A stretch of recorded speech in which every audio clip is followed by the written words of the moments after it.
Hi everyone, welcome back to our channel. In this video, I would like to explain how to find pole of a complex variable function and how to find residues at that pole. See the example. This is the statement of the given problem. Find residue at each pole of the function z square by z minus 1 whole square into z plus 2. This is the complex variable function in the complex variable small z. See. First of all, let us denote the given function with f of z. F of z is equal to small z square by z minus 1 whole square into z plus 2. For poles, pole is nothing but one type of singularity. For poles of f of z, we should equate the denominator to 0. So z minus 1 whole square into z plus 2 is equal to 0. So you will get either z minus 1 whole square is equal to 0 or z plus 2 is equal to 0. Since this factor has whole square, z is equal to 1 is a pole of order 2. And from the second factor, z is equal to minus 2. If z plus 2 is equal to 0, then what is z value? Z is equal to minus 2 is a pole of order 1. That is, z is equal to minus 2 is a simple pole. A pole of order 1 is called simple pole. Okay. So in this way, we can easily find out the poles of the given function. So given function has two poles, one is a pole of order 2 and minus 2 is another pole which is of order 1. In this way we can easily find out the poles of the given complex variable function. After getting the poles of the given complex variable function, we have to find out the residue at each pole. It means that in this problem we have to find out residue of the given function f of z at the pole 1 and residue of f of z at the pole z is equal to minus 2.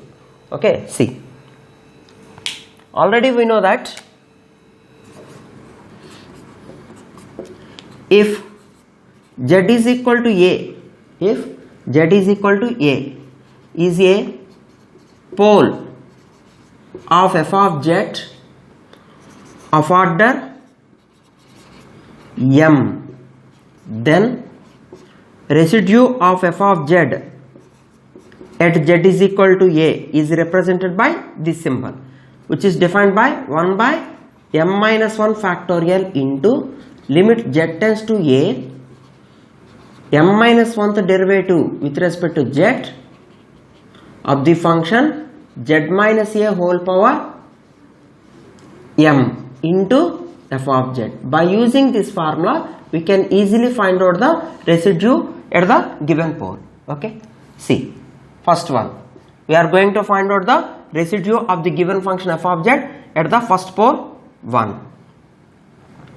So residue of f of z at z is equal to 1 is equal to, here z is equal to 1 is a pole of order 2. So in this case m is equal to 2. Replace m is equal to in this formula.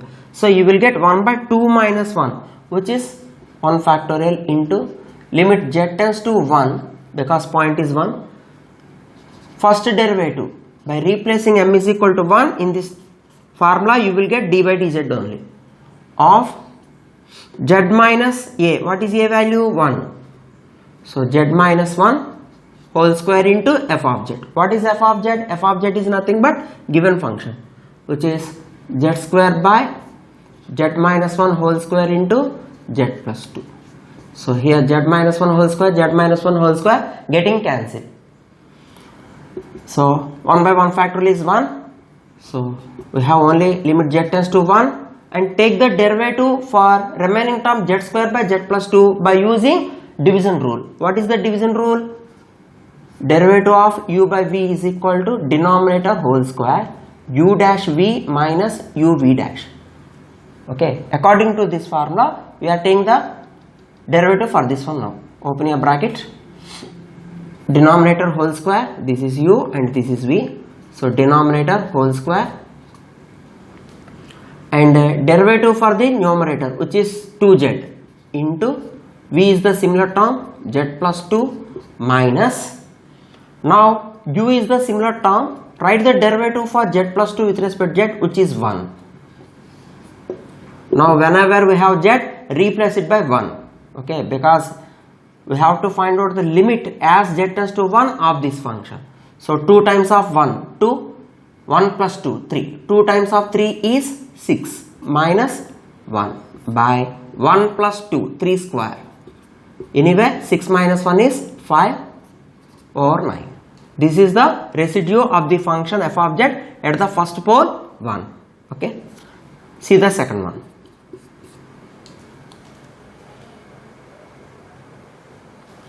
Now we are going to find out residue of the function f of z at the second pole, which is minus 2. At z is equal to minus 2. Here z is equal to minus 2 is a pole of order 1. That's why here m is equal to 1. In this case m is equal to 1. Replace m is equal to 1 in this one. 1 by 1 minus 1 factorial, which is 0 factorial. Already we know that 0 factorial is 1. So directly you should write that. It is not necessary to write 1 in the product. Directly you will get limit z tends to a. What is a value here? Minus 2 into d power 1 minus 1, d power 0. D power 0 means it is 0th derivative. What is the mean by 0th derivative? It is not necessary to take the derivative for this function. Don't take the derivative for this function. So bracket open, z minus a. What is a value again? Minus 2. So minus of minus plus 2. F of z. What is f of z? Given function. So z square by z plus z minus 1 whole square into z plus 2. In this case z plus 2 getting cancelled. Replace z is equal to minus 2 in this place. Okay, whenever we have z inside, replace it by minus 2. So minus 2 whole square, which is 4 by minus 2 minus 1 whole square. So anyway it is 4 by minus 3 whole square is nothing but 4 by 9.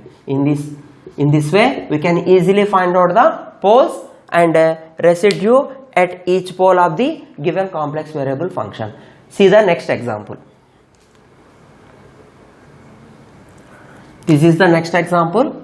Find residue at each pole of the function z into e power z by z minus 1 whole cube. Okay. So let us denote the given function with f of z. Let f of z is equal to small z into e power z by z minus 1 whole cube.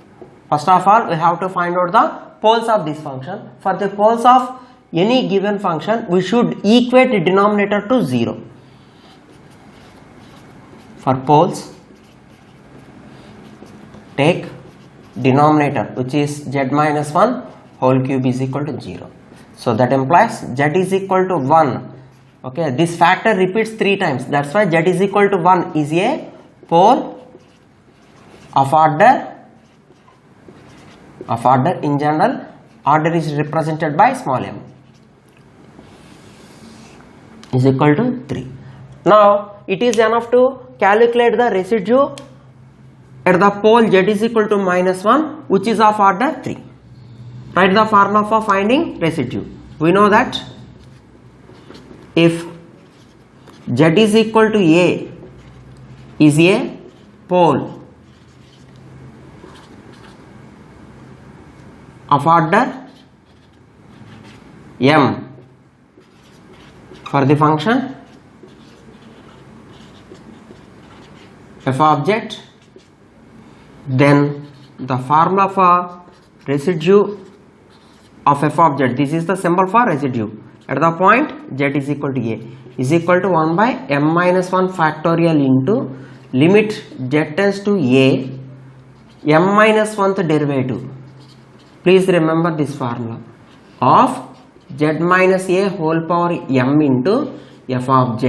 By using this formula, we can easily find out the residue at this pole. Now here a is equal to 1. This is a value and already we have m is equal to 3. Replace these all values in this formula. You will easily get the residue at this pole. Therefore, here we have only one pole for the given function. So it is enough to find out residue at this pole only. Residue of f of z at z is equal to 1 is equal to limit, we have to write 1 by m minus 1. What is m value? 3. 3 minus 1, 2 factorial into limit z tends to 1 d square by dz square. Here we have to take the second derivative. Replace m is equal to 3 here. 3 minus 1, 2. So d square by dz square. Z minus 1 whole power m. A is nothing but 1 here. So m is nothing but whole cube. And what is f of z? Given function. Z into e power z by z minus 1 whole cube. So z minus 1 whole cube, z minus 1 whole cube getting cancelled. So it is enough to find out the derivative of z into e power z. We have to take two derivatives of this term. So 1 by 2 factor is nothing but 1 by 2. Limit z tends to 1. Write the first derivative. You should apply UV rule. Derivative for u is 1. Derivative of z with respect to z is 1. So 1 into e power z plus z into derivative of v is e power z. So off into limit z tends to 1. Again take the another derivative. 1 into e power z is e power z. Derivative of e power z with respect to z is z. E power z only itself. Plus again you have to apply UV rule, which is e power z plus z into e power z. Replace z is equal to 1 in this entire function. So you will get 1 by 2 into e power 1 plus e power 1 plus 1 into e power 1. So totally it is 3 by 2. This is the residue at the pole 1 of the given function. So in the next video also I will give some more examples on this residues at the poles of the given complex variable function. Thank you very much.